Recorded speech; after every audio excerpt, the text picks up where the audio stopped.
Bonjour à tous, bonjour à toutes, je m'appelle Amélie Mauguin et je suis jeune diplômée en histoire de l'art. Je vais vous parler aujourd'hui du travail de l'artiste Manon Rop, pour laquelle j'ai également réalisé une notice. Cette vidéo s'inscrit dans un projet de médiation avec le Pavillon Blanc, qui soutient justement les jeunes diplômés du champ culturel et artistique dont je fais partie. Donc surtout, n'hésitez pas à laisser également des commentaires sous cette vidéo. Manon Rop est une jeune artiste qui vit et travaille à Toulouse. Elle est diplômée depuis 2016 de l'Institut supérieur des arts de Toulouse, option design graphique. Ses études lui permettent de participer à diverses expositions toulousaines dans le cadre de projets et d'ateliers collaboratifs menés avec diverses structures culturelles.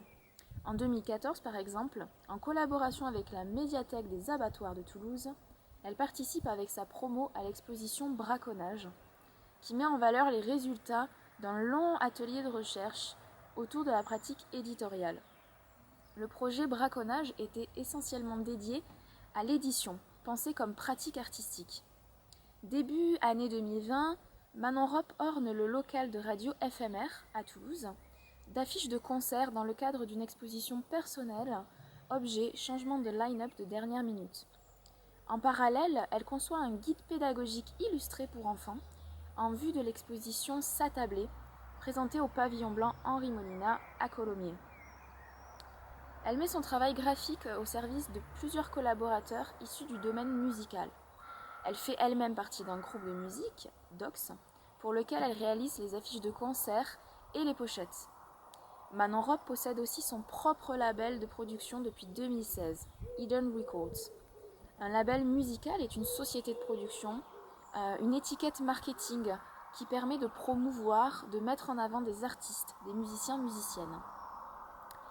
Elle est souvent sollicitée par des groupes de musique, des festivals et des labels à l'international comme Fuskill Records ou Zid Tapes. Elle crée pour eux des identités visuelles, par exemple c'est ce qu'on peut aussi appeler un logo, et des œuvres uniques comme des affiches et des pochettes de cassettes. Ces œuvres ne sont pas trop visibles car elles circulent au sein d'espaces alternatifs, c'est-à-dire des espaces qui ne sont pas très traditionnels ou très reconnus. Cette démarche artistique est assez informelle, c'est-à-dire qu'elle n'est pas soumise à des règles strictes et officielles. Ça lui permet justement de s'essayer à plusieurs esthétiques qui vont correspondre aux idées, aux volontés des groupes et des festivals qui font appel à elle. Dans son travail, les lignes, les formes et les couleurs et les typographies se rencontrent dans des compositions pour certaines poétiques, d'autres plutôt florales, d'autres très épurées et d'autres psychédéliques ou plutôt grunge. Manon Rop est également attirée par le domaine de l'édition. Elle a créé avec Zelda Pressigou la maison d'édition La Perche Carrée, ce qui leur permet de publier elle-même des ouvrages de toutes formes.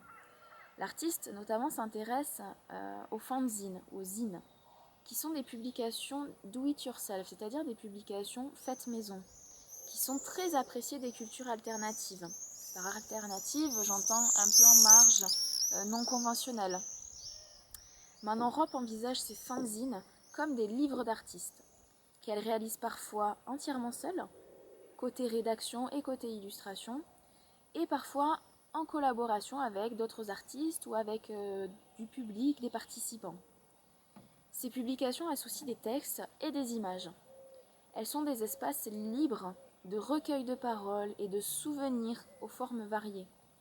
On peut avoir des interviews illustrées, des récits de voyage comme Ultramar, des comptes rendus de balades ou encore des bandes dessinées. Récemment, elle a également édité un fanzine collectif et collaboratif, Une brique dans la mare, regroupant diverses contributions de personnes de nationalité algérienne. Son travail prend donc des formes très différentes. Il associe la plupart du temps des images et des textes, et est souvent le fruit de collaborations, de discussions et de moments de partage.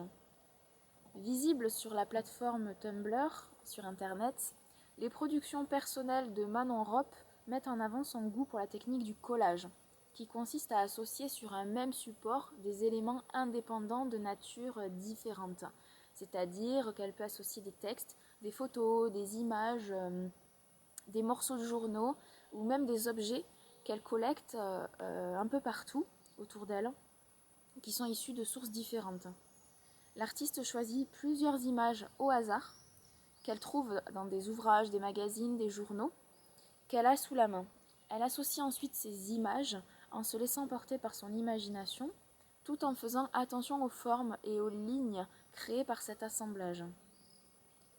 Son travail de collage est nourri par des esthétiques que l'on retrouve dans l'histoire de l'art.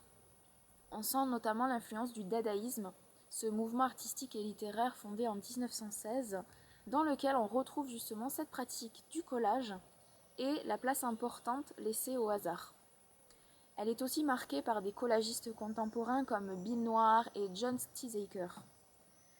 Sa pratique de l'écriture, du message, l'attention portée aux lettres et son goût pour un art collaboratif tiré justement de la vie quotidienne et circulant dans des milieux alternatifs renvoient quant à eux à des esthétiques que l'on dit situationnistes ou punk.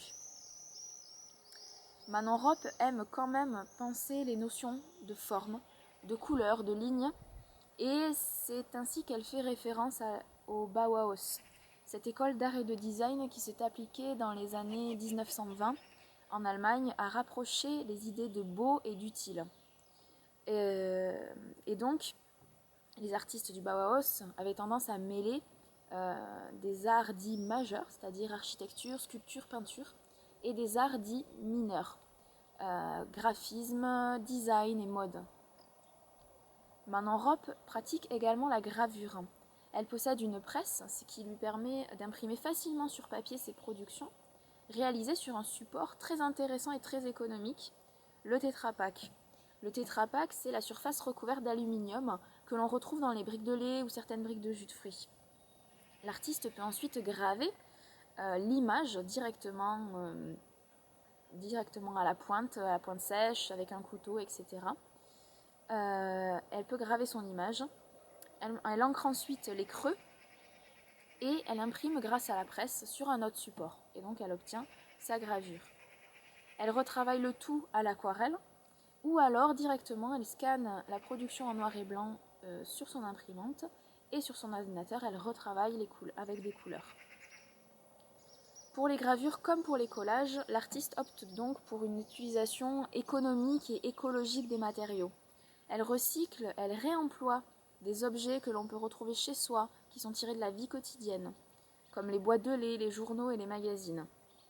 Elle dit elle-même « Je crois que quelle que soit la technique, j'aime pouvoir collecter, assembler et utiliser des matériaux peu chers. » Enfin, il me semble intéressant de parler des derniers mois passés. En effet, comme toutes les artistes, Manon Rop a été touchée par la procédure de confinement. Ses projets musicaux, d'ateliers, d'expositions ont été annulés ou décalés. Son agenda s'est trouvé vidé ou repoussé, décalé, ce qui a eu des conséquences énormes sur ses revenus d'artiste. Toutefois, cette période particulièrement difficile semble avoir nourri son imagination et sa pratique artistique.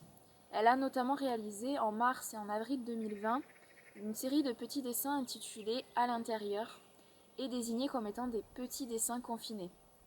Ceux d'avril sont par exemple très colorés. Elle utilise du bleu, du orange, du vert et traités en aplat, c'est-à-dire que les couleurs sont posées sur le support de manière très uniforme. Il n'y a pas de nuances dans les couleurs. La série de mars est un peu différente. L'artiste délimite au stylo, au crayon, le cadre des dessins, cadre qui nous donne l'impression d'être devant une fenêtre ou devant une case de BD. Et on a justement cette petite sensation d'enfermement. Manon Rop associe ensuite à chaque dessin, qui sont très stylisés et rehaussés de couleurs assez douces, des petites réflexions personnelles qu'elle écrit juste en dessous. On peut avoir l'impression qu'elle a fait ça par besoin, le besoin d'exprimer ce qu'elle a ressenti, elle, en tant que personne et en tant qu'artiste, pendant le confinement. Et c'est là l'essence d'une artiste, encore plus fortement aujourd'hui, c'est de regarder, d'appréhender, de tenter de comprendre le monde qui nous entoure. C'est produire en ayant conscience des conflits et des problématiques qui nous environnent. Et c'est aussi s'exprimer artistiquement et librement par toutes les voies possibles et imaginables. Je vous remercie pour votre attention.